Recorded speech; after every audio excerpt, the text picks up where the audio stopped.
So hello, what's up mga ka-J-Vlog? Welcome ulit sa panibagong video, and for today's video, ayan, maraming nag-request, Lods, gawin nyo naman ng first impressions ang Xiaomi Redmi A5. So bagong labas na affordable smartphone ni Xiaomi. Ito na kaya ang perfect na affordable budget smartphone ngayong 2025. Tara mga ka-J-Vlog, check natin.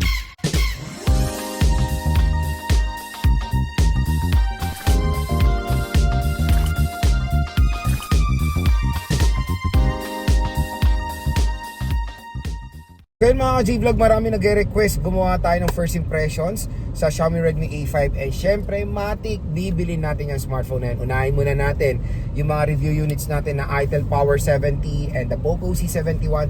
I-ano rin natin sila, i-reverse natin sa isa't isa dahil lahat po ng smartphone na tayo very affordable. So may bagong labas ang Xiaomi, the Xiaomi Redmi A5 na resemblance din sa Poco C71. Marami nagkikita tayo sa comment section na magkamukha sila ni A5. Matik, magkamukha talaga sila dahil ang Poco at Xiaomi sister company yan. So magkaibang brand pero same naman sila ng ng company, kumbaga, na Xiaomi. So Xiaomi is sister company rin ng Poco, kaya kung makikita nyo naman when it comes sa OS, pareho sila na Hyper OS. So yun nga, napakamura, very interesting itong Xiaomi Redmi A5 dahil ang price tag niya when it comes sa 3GB64 ay very affordable, 3,599. Tapos yung 4GB 128 is 4,099 or almost 4,100. Pero ito ang malupit. Pag bibili nyo to sa ating shopping bag, dyan sa ating video or sa description box yung link, mura po siya sa online. Matic, below 3,000 pesos na lang ang 3GB64 at yung 4GB 128 is below 4,000 pesos. So ganyan kamura pag bibili nyo to sa online, kaya para hindi kayo mahirapan, yung link po ay nandyan po sa ating description box or again, nasa shopping bag natin dito sa buong video natin. I-click mo yung shopping bag para hindi kayo mahirapan orderin ang Xiaomi Redmi A5. Alam ko sa atin dito sa Pinas, maraming naghahanap ng ng affordable na budget smartphone na pwede nilang magamit. Syempre, sa panahon ngayon kailangan natin ng maganda namang smartphone kahit na mura, di ba? At itong Xiaomi Redmi A5 ang perfect na pwedeng ma-recommend para sa inyo when it comes sa ganyang category. So usapang specifications tayo dito sa Xiaomi Redmi A5. Unahin muna natin yung display na itong smartphone na to. Very interesting, same din sa Poco C71. Napakalaki po ng display na itong device na to, 6.88 inches, HD Plus 720p resolution with 120Hz screen refresh rate. So yun nga, when it comes sa specs niya sa Poco C71, parehong-pareho lang silang dalawa. Hindi po sila nagkakaiba, even notch display din itong device na to. So yun nga, nung na-try natin ang Poco C71, ang unang natuwa ko yung display, talaga napakalaki.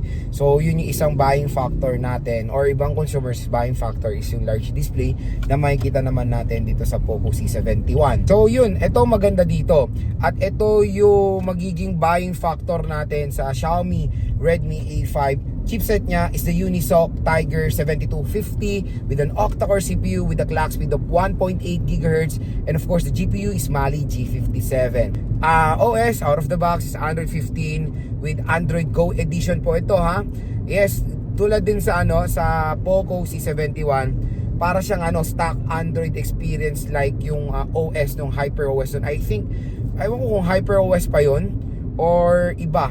Kasi very plain yung OS ng Poco C71 na baka pareho rin sila ng Xiaomi Redmi A5.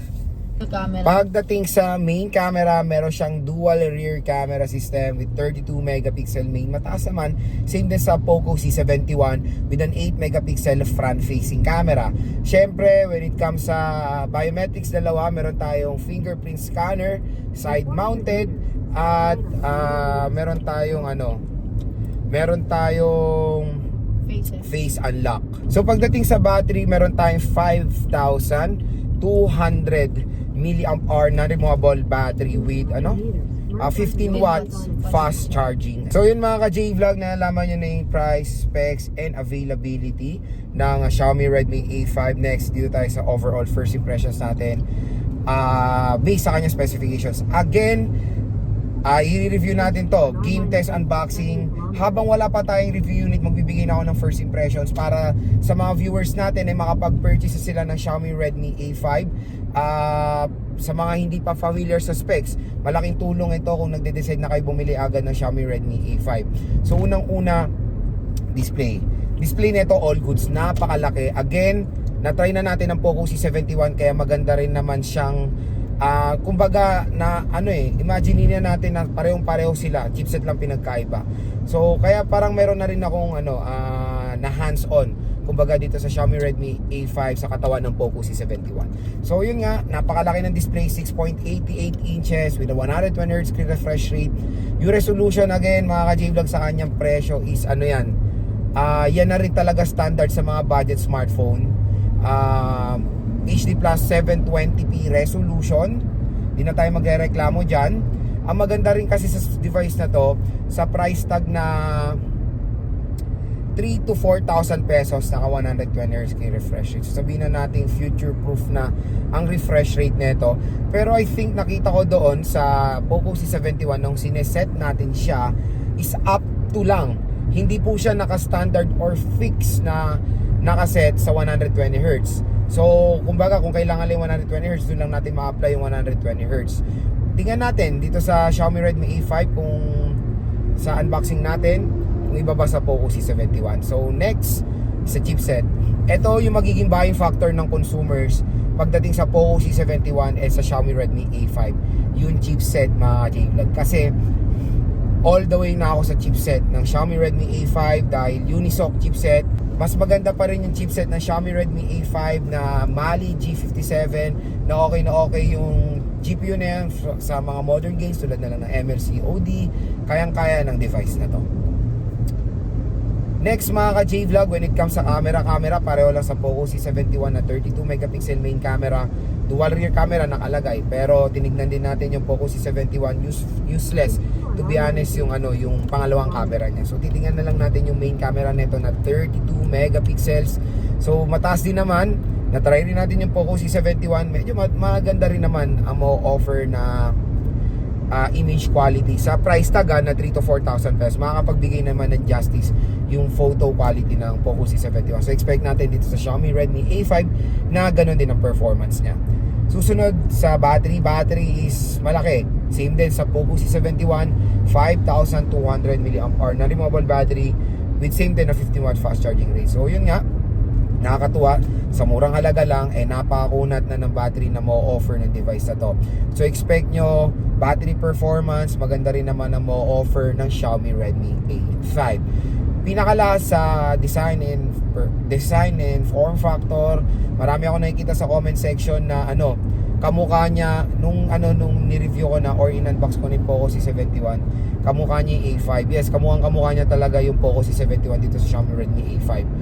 And again, pareho lang sila ng company, sister company sila ng Xiaomi. Kaya sa design, pareho lang silang maganda, parehong magkamukha, magkakaiba lang talaga sila sa chipset. Abangan nyo lang, gagawa ko ng phone comparison between sa Poco C71 and the Xiaomi Redmi A5.